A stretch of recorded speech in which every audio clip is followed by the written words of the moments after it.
everyone, welcome back to this channel. In this video, I'm going to show you how to add auto velocity edit on CapCut apps. Now let's get started. First, after you open your CapCut apps and add the video that you want to edit, you just click on the clip or on the video, click on it. And after this, you can click on the style. And now you can swipe until you can see auto velocity. You can click on it. Okay, please waiting.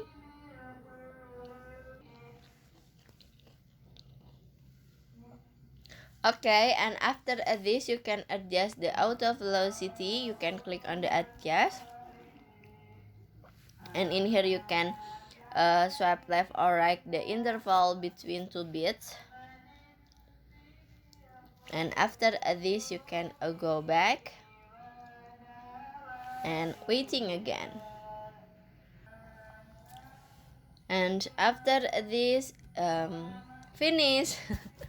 So that's how to add auto velocity edit on CapCut apps. I hope you found this video to be helpful. If you enjoy with the content, please consider like, comment, and subscribe down below. Bye bye.